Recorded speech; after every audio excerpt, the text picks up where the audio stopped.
في فرق كبير جدًا ما بين زمان ودلوقتي في بيع المنتجات. زمان لمّا كنت تحب تبيع منتج معيّن أو منتجات مثلًا معيّنة، كنت محتاج إنّك أنت تأجّر أو تشتري مكان، محل تبيع فيه الحاجة دي، وكمان محتاج إنّك أنت تجهّزه تجهيز معيّن، بإضاءات معيّنة، بديكور معيّن، وطبعًا محتاج تشتغل على التراخيص بتاعة الدولة عشان البلدية ما تجيش تاخد الحاجة بتاعتك، ومحتاج تدفع الكهربا والمَيّة، مرتبات العاملين والليلة دي كلّها. وكان الموضوع ممكن يكون مكلف جدًا، جدًا، لدرجة إن في ناس كتير ما كانتش بتفكّر إن هي تفتح business إلا لمّا يكون معاها مبلغ كبير جدًا تقدر إن هي تفتح بيه.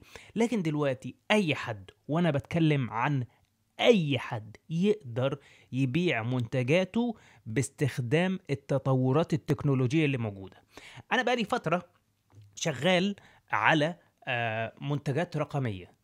ممكن تبيع منتجات محسوسة، يعني مش شرط تكون منتجات رقمية، يعني أنا كأحمد أنا مهتم جدًا وfascinated جدًا بفكرة المنتجات الرقمية. أنت ممكن تبيع منتجات محسوسة، يعني مثلًا ممكن تروح تستورد من الصين مجات وتبدأ إنك أنت تبيع مثلًا المجات دي، ممكن تعمل مشغولات يدوية في البيت، في بنات كتير جدًا، أخوات كتير جدًا بيعملوا منتجات مشغولات يدوية في البيت يقدروا إن هم يبيعوها، في شباب بيعرفوا يصنعوا حاجات مثلًا كتير معيّنة ويبدأوا إن هم يبيعوها. فالحاجات دي كلّها مع التطوّر التكنولوجي دلوقتي تقدر إنّك أنت تبيعها بكل سهولة، سواءً كانت المنتجات دي digital أنت بتصممها على الكمبيوتر وبتبيعها نسخة digital، أنت مش بتبيع منتج محسوس زي ده، لأ ده أنت بتبيع مثلًا منتج زي كتاب إلكتروني، زي مثلًا دليل، زي planner، زي كذا، زي كذا وغيرها. يعني على سبيل المثال أنا من فترة عملت منتج إلكتروني اسمه منتج رقمي اسمه دليل أو موجهات الذكاء الاصطناعي. موجهات الذكاء الاصطناعي دي بتفيد الناس كتير جدًا في إن هي تستغل الذكاء الاصطناعي الاستغلال الأمثل، وكان فيها أكتر من 14500 موجه ذكاء اصطناعي باللغة الإنجليزية واللغة العربية، وناس كتير جدًا استفادت منه. طب أنا استفدت منه في إيه؟ استفدت منه إن أنا قعدت فترة أجمّع فيه الموجهات دي وأنسّقها وأضبّطها وأترجمها والحاجات دي كلّها، وحققت من وراها أكتر من ربع مليون جنيه، تمام؟ في أول شهرين بس، أكتر من ربع مليون جنيه في أول شهرين بس. في ده أنا عشان خاطر عندي خبرة كبيرة جدًا في مجال الfreelance، فعملت دليل الfreelance، كتاب رقمي عن إزاي إنك أنت تدخل مجال الفريلانس وتبدأ إنك أنت تكسب من وراه والحاجات دي كلها. دليل الفريلانس برضو حققت من خلاله مئات الآلاف. فالحاجات دي كلها أنا صممتها على الكمبيوتر وبعتها بدون الحاجة إن أنا أعمل، بدون الحاجة إني أنا أعمل الحاجة أو الحاجة. أنا صعيدي وطبعا عربي فالحاجة، لكن مصري أو ممكن نتكلم قاهري. بدون الحاجة إلى إنك أنت إيه، تصنع منتج وتخزّنه وتبعته مع شركات الشحن والحوارات دي كلّها. لكن أنت ليك الاختيار، في ناس بتحب تبيع المنتجات الphysical، في ناس بتحب تبيع المنتجات الdigital. أنا من الناس اللي باحب أبيع المنتجات الdigital. طيب يا كيميا، إزاي أقدر أعمل لنفسي موقع إلكتروني؟ لإن أنت عملت موقع إلكتروني بتبيع عليه الحاجة بتاعتك دي. الموضوع سهل وبسيط، تقدر إنك أنت تعمل موقع إلكتروني بأقل التكاليف الممكنة بجد. يعني التكلفة دلوقتي مع التطور التكنولوجي، التكنولوجيا كل ما بتتطور كل ما الأسعار بتنزل تحت، تمام؟ فدي ميزة حلوة لينا إحنا. فمع تطور التكنولوجيا إنك أنت تقدر تعمل لنفسك موقع إلكتروني بكل سهولة وبكل بساطة، وكمان باستخدام تقنيات الذكاء الاصطناعي، تبيع من عليه وتستقبل من عليه الاموال بتاعتك وتعرض عليه المنتجات بتاعتك وتبيع عليه المنتجات بتاعتك كلها بابسط الطرق الممكنه. والفيديو ده احنا هنتكلم فيه عن ازاي انك انت تنشئ لنفسك موقع الكتروني من خلاله تقدر انك انت باذن الله تعالى تحقق ارباح كتيره، في حاله انك انت اشتغلت على حته انك تعمل منتج سواء كان فيزيكال او ديجيتال قوي جدا يفيد الناس. المنتج ده هيفيد الناس وهيعجبها، ان شاء الله باذن الله هيتباع كتير وتحقق من وراه ارباح كتير. فيلا بينا نبدا واعرفكم ازاي تبداوا انكم كنتوا تعملوا موقع الكتروني لنفسكم او متجر الكتروني لنفسكم. يلا. طيب يا شباب، ده كده الموقع الإلكتروني اللي أنا عامله وببيع عليه المنتجات. يعني عندك موجهات الذكاء الاصطناعي هنا ببيعها مثلا ب 12 دولار، وعندك الأوامر الذكية للذكاء الاصطناعي ببيعها مثلا ب 3 دولار، ومنتجات كتير أنا بعرضها هنا سواء كانت منتجات بتاعتي أو منتجات بتاعت ناس. المنتج الرقمي ده بتاع زوجتي، دليل للصحة النفسية، وحققت من وراه أرباح كتير الحمد لله، برضو بيتباع على الموقع بتاعي. والفكرة في حتة إن أنا لما جيت عملت الموقع ده، الموقع كلفني مبلغ كبير جدا، لان انا ما كنتش عارف الاستضافه اللي انا هقول لكم عليها كمان شويه. الموقع كلفني كتير بسبب ان انا دفعت مثلا، بدفع في السنه حوالي 400 دولار او 400 وحاجه، 450 او حاجه دولار، عشان خاطر بس الاستضافه، عشان اعمل الاستضافه فقط. والموضوع بصراحه كان مكلف جدا جدا. لكن دلوقتي، وزي ما انا قلت لكم، مع التطور التكنولوجي الاسعار كلها بترخص، وفي منصات كتير الواحد المفروض ان هو يعرف بيها عشان خاطر يعرف ايه المنصات الاستضافه الارخص والاحسن ليه. فالنهارده انا هكلمكم عن منصه استضافه انا كنت اتكلمت عنها في فيديو فات، الا وهي هوستنجر. بجد هوستنجر، انا من هنا ورايح قررت ان انا اتعامل مع هوستنجر في الاستضافه بسبب القوه بتاعته، وبسبب ان الاسعار بجد رخيصه، وكمان بيتيح ليك اوبشنز كتير جدا، من ضمنها محركات الذكاء الاصطناعي اللي عندهم، اللي بيها تعرف تعمل ايمج جنريشن، انك انت تعمل صوره بالذكاء الاصطناعي، انك انت تعمل موقع كامل، ينشئ لك موقع كامل بالذكاء الاصطناعي، وغيره من الحاجات دي، من الحاجات كلها.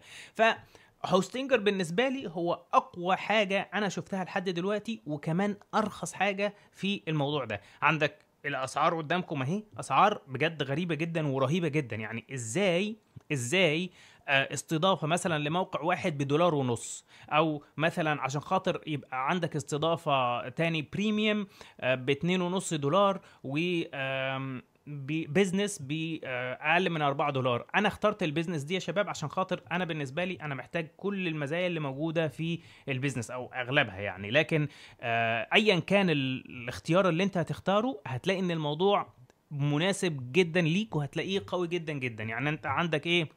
لو جينا بصينا هنا، عندك السنجل ده موقع واحد، انت بتعمل موقع واحد. لكن انا بالنسبه لي عندي النهارده فكره، بكره عندي فكره تاني، بعده عندي فكره ثالثه، اصحابي عايزين يعملوا موقع فانا هعمل لهم استضافه عندي، وهكذا الحاجات دي كلها. فانا اقدر ان انا استخدم البيزنس او مثلا البريميوم عشان خاطر يبقى عندي اتاحه ان انا اعمل 100 موقع باشتراك واحد.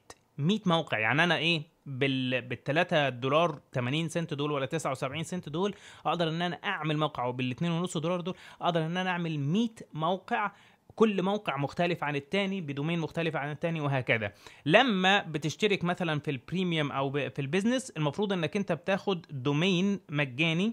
ايوه، في دومين مجاني هنا اهو، وفي دومين مجاني هنا اهو. في السنجل انت محتاج انك انت تشتري دومين خاص بنفسك. فانا شايف انك انت تخليك مثلا في حاجه في البريميوم او البيزنس. انا بالنسبه لي البيزنس ده التوب بالنسبه لي يعني. تمام. عندهم مراكز بيانات. معنى مراكز بيانات دي ان ان البيانات بتاعت الموقع بتاعك هتكون مسجله في اماكن كتير في العالم. فلو حد في امريكا فتح الموقع بتاعك، هيعمل لود، هيفتح الموقع بسرعه عشان خاطر في مراكز بيانات في امريكا. لو حد في اوروبا برضو تمام، لو حد في الشرق الاوسط برضو تمام، لان هو في مركز بيانات قريب من هنا. امريكا اللاتينيه برضو نفس النظام، اسيا نفس النظام، وهكذا. فمراكز بيانات كتير جدا، وعندهم حلول كتير جدا جدا جدا. والمفاجاه بقى عشان خاطر نوفر عليكم الموضوع، واحد يقول لي يا كيمياء طب معلش، يعني انا دلوقتي مثلا اخترت الخطه دي اللي هي اللي هي ب 3 دولار 79 سنت مثلا وكده يعني.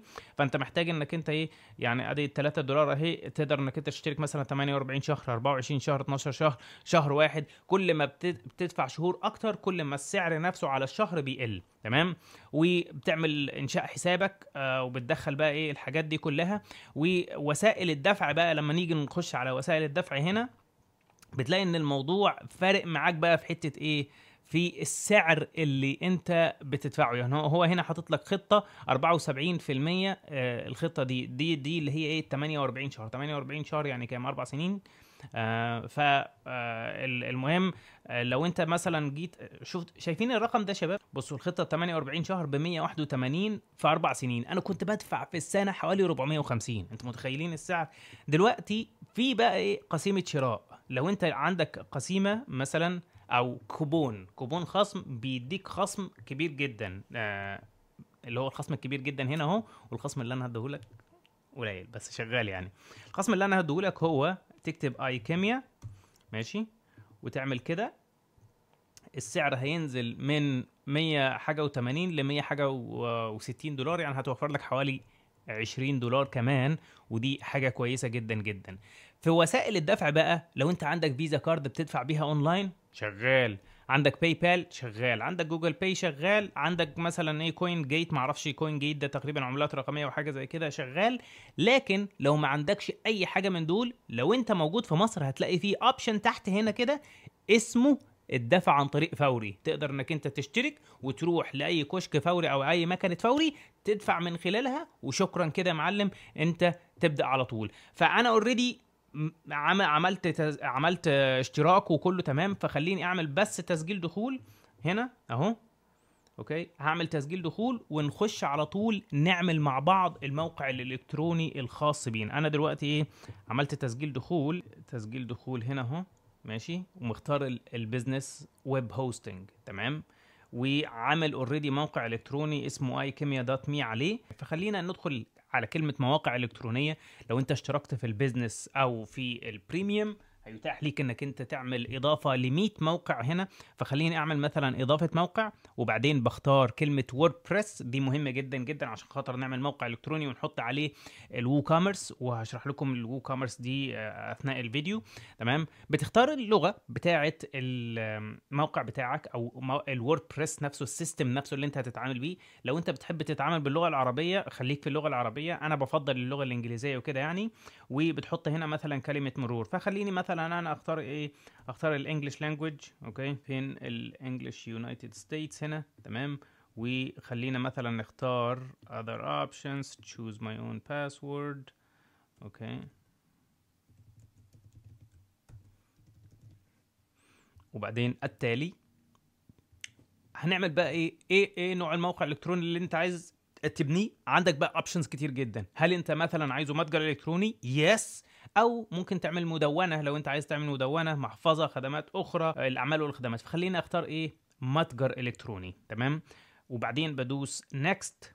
اقدر ان انا اعمله باستخدام الاي اي، تمام، اوصف له المنتجات اللي انا عايز اعملها، او اختار مثلا حاجه من دول. اوكي، فخليني مثلا اشوف حاجه تنفع لكيمياء. انا شايف ان ده شكله لذيذ، انا هحدد ده. اوكي، فاختار ده. الاضافات الموصى بها، بص الدنيا هنا سيملس جدا، سيملس يعني سهله جدا. هو بيقول لك انت عايز تعمل ايه، متجر الكتروني، طب خد الاضافات دي هي اللي هتنفع لك. زي مثلا ايه، الوو كوميرس. الوو كوميرس ده هي الاداه اللي من خلالها بتعرف تعمل اداره للمنتجات بتاعتك على الموقع نفسه. فالموضوع هيكون مفيد جدا جدا ليك لما تختار مثلا دي وكده يعني. فانا هختار طبعا، انا هسيب كل الحاجات اللي هو محددها هخليها موجوده، وانا شايف ان هو كده تمام. وندوس التالي، لان الوو كوميرس عندي اهم حاجه فيهم. ومهم جدا ان احنا نختار اسم الدومين، تمام. بس انا ايه، مش عايز اختار اسم الدومين دلوقتي، فانا هختار حاجه اسمها اسم استخدم الدومين مؤقت. لكن انت مهم جدا قبل ما بتبدا انك انت بتكون عارف ايه الدومين نيم اللي انت هتختاره للمتجر الالكتروني بتاعك. ولنفترض مثلا كيميا شوب مثلا، او ايا كان البراند اللي انت هتسميه للمنتجات الرقميه المنتجات بتاعتك، مش رقميه فقط يعني، تمام. منتجات فيزيكال او ديجيتال يعني. فهنستخدم الدومين المؤقت، ماشي. و الدولة يونايتد ستيتس، لكن انت طبعا هتختار مصر لو انت في مصر او غيرها وكده يعني. وندوس التالي. ودلوقتي هو بيعمل تثبيت للووردبريس. وانس ان هو عمل ايه، تثبيت للووردبريس وخلاص الدنيا كلها تمام، نبدا ان احنا ساعتها نقدر نشتغل على الموقع بتاعنا بكل سهوله. واعرفكم ازاي تضيفوا المنتجات بتاعتكم على الموقع. لما اقول تضيفوا المنتجات بتاعتكم، لو انت منتجات ديجيتال، فانت بتضيف الملف اللي هيحمله الناس لما يشتروا المنتج الديجيتال بتاعك. لو انت بتبيع منتجات فيزيكال، ولنفترض مثلا مج او غيره، فانت ساعتها هتحتاج انك انت تصور المنتج صور حلوة، ووصف بقى المنتج والحاجات دي كلها، وترفع الصور على الموقع. وده كله هنشوفه بعد ما يتم التثبيت الحالي للووردبريس. هل يا كيمياء اقفل على بال ما يتم تثبيت الووردبريس؟ هو البروجرس او كده يعني عالي او سريع، مش بطيء يعني ولا حاجه. فانا ممكن دلوقتي اشغلكم واقول لك انت بتتفرج على الفيديو ده وصلت لحد هنا، عملت لايك ولا ما عملتش؟ اوكي يا شباب، بعد ما عملنا انستولينج او تثبيت للووردبريس بالاضافات اللي احنا اخترناها او هوستنجر رشح لنا، ده كده الموقع بتاعنا تمام بقى شغال وكله تمام. يعني ادي الموقع اهو، نقدر نغير فيه كل حاجه، نقدر نغير فيه الصور، نقدر نغير فيه نوع الخط، لون الخط، اللوجو بتاعنا، نقدر نغير فيه المنتجات المعروضه وغيرها. يعني ادي مثلا ايه، هو حاطط لك هنا، هي فكره الثيم او الثيم اللي هو بيختاره لك، بيختار لك ثيم اكتر حاجه تعجبك. ايه الحاجات اللي انت محتاج تركز عليها في الثيم عشان خاطر تسهل الامر على نفسك؟ بتختار مثلا اللاي اوت بتاع المنيو ده، وبتختار تقسيم الصفحات. يعني مثلا عندي هنا ادي كده ايه تقسيم الصفحه دي بالشكل ده، وطريقه مثلا عرض المنتجات زي ما انت شايف مثلا كده، وتدوس مثلا فيو اول هتلاقي بقى ايه المنتجات كلها هنا مثلا وهكذا. فده كده ايه شكل الموقع بتاعنا، لكن احنا محتاجين نظبط فيه ان احنا نرفع مثلا عليه المنتجات الخاصه بينا. فتعالوا مثلا ايه نبص على اول ما بتخش ادي النظره العامه اهي ده المكان اللي انت هتشوفه بعد ما بتعمل تثبيت والدنيا كلها. بتخش على كلمه لوحه المشرف اللي هي ايه الادمن كنترول، تمام، او الادمن بانل. ده كده من جوه الووردبريس من جوه، ماشي. اتحول انجليزي لان انا مختاره اوريدي انجليزي. هوستنجر تقدر انك انت تتعامل عليه عربي زي ما انت عايز، او انجليزي لو انت حابب، لكن انا هنا ايه هختاره مثلا ايه انجليزي زي ما انتم شايفين، او اخترته انجليزي. فمحتاجين ان احنا نخش نظبط كام حاجه كده. من ضمن الحاجات اللي انا مثلا محتاج اظبطها الوو كوميرس. بدخل على الوو كوميرس هنا وبعمل سيت اب ماي ستور. اوكي، فخليني ادوس سيت اب ماي ستور هنا. بعد ما بتدوس سيت اب ماي ستور بتبدا انك انت تظبط كل حاجه بقى ايه في المتجر الالكتروني الخاص بيك، ماشي. I'm just starting my هنا بقى ايه في اختيارات. I'm just starting my business. I'm already selling. فخلينا مثلا نختار ايه I'm just starting my business وندوس على continue. ده الستور نيم مثلا هخليها مثلا ايه مثلا كيميا شوب. اوكي. والاندستري بقى ايه المجال اللي انت هتشتغل فيه؟ education and learning. اوكي. المكان هخليها مثلا ايه يونايتد ستيتس مينيسوتا لان انا عايش هناك في ولاية التلج، وادوس على continue. الاضافات اللي هي موجودة دي ممكن اسيبها تكون لذيذة وكده. يعني ده كده احنا بنتعامل على وو كوميرس جوه الووردبريس جوه الهوستنجر، تمام. وخدتوا بالكم الموضوع بجد في غاية السهولة. ادي الوو كوميرس اهو، وجايب لك بقى ايه الحاجات بالتفصيل. يعني جايب لك طيب انت خلاص عملت كستمايز للستور، اد يور برودكتس، جيت بايد كذا كذا والحاجات دي كلها، ماشي. فجيت بايد عندك وسائل دفع كتير جدا تقدر انك انت تختار منها. تقدر انك انت ايه الناس تقدر تدفع بالفيزا، بالابل باي، بكذا بكذا. تقدر انك انت تفعل باي بال بيمنتس، تقدر انك انت تفعل امازون باي لو انت مثلا موجود في حتة فيها امازون باي، وهكذا يعني، تمام. فخليني قبل ما اروح على الحته دي انا عايز اروح على اهم حته احنا محتاجين نشتغل عليها، الا وهي اضافه المنتجات. فانا عندي الوو كوميرس اهي، تحتها على طول في كلمه برودكتس. بتهفر على كلمه برودكت وبتدوس على كلمه اد نو. طب افرض يعني ايه تاهت منك، شايف علامه الزائد اللي فوق دي؟ علامه الزائد اللي فوق دي تقدر من خلالها تعمل كده نو، تمام. هتعمل بوست ولا ميديا ولا بيج ولا ايه؟ هنعمل برودكت. بتدوس على كلمه اد برودكت، ولنفترض مثلا انا هبيع دليل الفريلانس. اوكي، دليل، اوكي، الفريلانس. هنا طبعا ايه تقدر انك انت تعمل الحاجات عربي والانجليزي براحتك. ادي دليل الفريلانس اهو، ماشي. وهنا بقى ايه بتحط ديسكريبشن ان شورت، وهنا الديسكريبشن الكبيره. فخليني مثلا اختار الشورت ديسكريبشن مثلا كده، ادي لونج ديسكريبشن، تمام. وبعدين محتاج ان انا احط ميديا. البرودكت ايمج هنا من هنا اهي، دوس على برودكت ايمج. فانا هعمل سيلكت فايل واختار مثلا ايه البرودكت ايمج دي. وهنا بقى ايه لو انا عندي جاليري، يعني عندي جاليري يعني ايه جاليري؟ يعني عندي مجموعة من الصور للمنتج مثلا، فانا هختار 4 صور احطهم كجاليري للمنتج بتاعي بكل سهولة كده. ماشي. انت متخيل انت في خلال اقل من ساعة تقدر تعمل سيت اب للمتجر الالكتروني بتاعك وترفع عليه المنتجات بتاعتك؟ طبعا لو عندك منتجات كتير فالموضوع هياخد منك وقت كبير وهكذا يعني، وترفع عليه كل حاجة، وتقدر انك انت في نفس اليوم تعلن عن اطلاق الموقع الالكتروني بتاعك، ودي حاجة في غاية الروعة. ادي عندي الجاليري اهو. تمام. هنا بقى ايه بالنسبة الحاجات دي بقى في غاية الأهمية. بص بقى البرودكت داتا، ماشي، الجنرال البرايس بتاعه كام؟ ولنفترض مثلا ان انا احط البرايس $6. اوكي، بس خلينا نخليها بالعربي الاول. $6. اوكي. افرض انا عايز ادي خصم مثلا معين او عايز اعمل اوفر، هخليها مثلا خصم 50% $3، يبقى السيل برايس عندي $3. طيب المنتج بتاعي فيزيكال ولا ديجيتال؟ لو فيزيكال انت مش محتاج تتشيك على الفيرتشوال، الحاجات الفيرتشوال دي تمام، او الداونلودابل، فانا هخليها لكن انا عشان خاطر المنتج بتاعي ديجيتال فانا هخليها ايه فيرتشوال كده. طيب فيرتشوال كده يبقى انا هنا فين بقى الداونلودابل فايل؟ هيقول لك بقى ايه ارفع بقى ايه الداونلودابل فايل، فانا هختار مثلا فايل مثلا معين، ولنفترض مثلا ارفع مثلا ايه ملف البي دي اف بتاع دليل الفريلانس واخليه هنا. ادي عندي ملف البي دي اف اهو، هرفعه بكل سهوله. يبقى انا عندي كده ادي الملف اهو موجود. ماشي.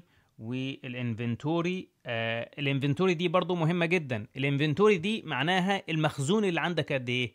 بالنسبه للمنتجات الديجيتال فانت عندك مفيش مخزون، انت عندك ان شاء الله حتى مليون واحد يشتروا المنتج الرقمي بتاعك هيفضل موجود. تمام. هو ان ستوك. تمام. والكوانتيتي بقى ماشي. ولنفترض مثلا الكوانتيتي اللي موجود ده لو منتج مثلا فيزيكال انت عندك مثلا 100 من دي، 100 مثلا من المج ده. طيب انا عندي 100 يبقى انا احط هنا ايه 100. كل ما المنتج الرقمي ده، ولنفترض مثلا ايه في 5 اشتروا المنتج ده، هيبقوا 95 لوحدهم. تمام اوتوماتيكلي. ماشي. طبعا ايه تقدر تعمل لينكد برودكتس معرفش ايه جيت مور اوبشنز الحاجات دي كلها، فالموضوع بيبقى في غاية السهولة. و كده احنا عملنا تعالوا نعمل كده ببلش. كده احنا عملنا ايه ببلش للمنتج بتاعنا اول منتج. تعالوا نتفرج على المنتج شكله عامل ازاي. وادي كده معانا يا شباب اول منتج رقمي خاص بينا دليل الفريلانس اهو. تمام. وادي الصور بتاعته اهي زي ما انتم شايفين كده. ماشي. الصور بتاعت الدليل وكمان الوصف بتاعه زي ما انتم شايفين كده. الموضوع في غاية السهولة. انا كده عملت الموقع وعملت المتجر الالكتروني بتاعي وظبطت الدنيا وكله تمام. طبعا الحاجة اللي انتم ممكن تكونوا محتاجين تشتغلوا عليها الا وهي ازاي هتستقبل اموالك. تقدر انك انت تكونكت بوابات الدفع الالكترونية. يعني انا عامل كونكت لسترايب عشان الناس تدفع بالفيزا كارد سواء كانت في مصر بره مصر في اي حته، وعامل كونكت لباي بال. كنت عامل كونكت لباي بال وقفلته، لكن عامل كونكت فوري. فوري عشان الناس تعرف تشتري المنتجات بتاعتي من مصر. فانت تقدر تعمل برضو كونكت لفوري، تتواصل معاهم وتقول لهم انا عندي موقع الكتروني متجر الكتروني وعايز اعمل كونكت والحاجات دي كلها تقدر انك انت تعملها. تقدر انك انت ما تعملش السيت اب لبوابات الدفع خالص، وعايز مثلا اللي يكلمك بس انا ما بقتش افضل الطريقه دي. يعني اللي عايز يشتري مثلا المنتج بتاعك طبعا هو بيشوف الموقع الالكتروني وكل حاجه، وبتحط مثلا ايه رقم التليفون بتاعك عشان خاطر يبعت لك مثلا عن طريق محفظه الكترونيه او انستا باي او ايا كان الدفع يعني. بس انا بفضل ان الدنيا كلها داخل الموقع تكون اوتوميتد، يعني ايه مميكنه او مؤتمته. اوكي. ان ايه الدنيا كلها الواحد يدخل العميل يدخل على الموقع يتفرج على المنتجات بتاعتك ويشتري المنتج الرقمي او المنتج الفيزيكال باي شكل من الاشكال بالطريقه بالوسيله الدفع اللي تناسبه من خلال الموقع وكده. ايه شكرا والسلام عليكم وكله تمام. طبعا دي بقى محتاجه الووردبريس فيها خفايا كتير جدا وحاجات كتير جدا وحاجات متخصصه قوي. بس انا شرحت لك بشكل عام ازاي بكل سهوله خلال اقل من ساعه تعمل متجر الكتروني نفسك وتضيف عليه المنتجات بتاعتك. وما تنساش ان هوستنجر هو افضل استضافه انا جربتها، وارخص استضافه انا جربتها، وبصراحه حاجه في غايه الروعه. ما تنساش في خصم اسمه اي كيميا، اي كيميا اي كي اي ام واي اي، هيديك 10% بالاضافه لل 74% اللي انت هتاخدها لما مثلا ايه هتشترك في الباقه اللي هي 48 شهر او كده يعني. بس يا رب يكون الفيديو افادكم، ولو وصلت لحد هنا قول لنا خلصنا الفيديو للاخر يا كيميا. وما تنساش اللايك بيفيد جدا في انتشار الفيديو. وشكرا ليكم، والسلام عليكم ورحمة الله وبركاته.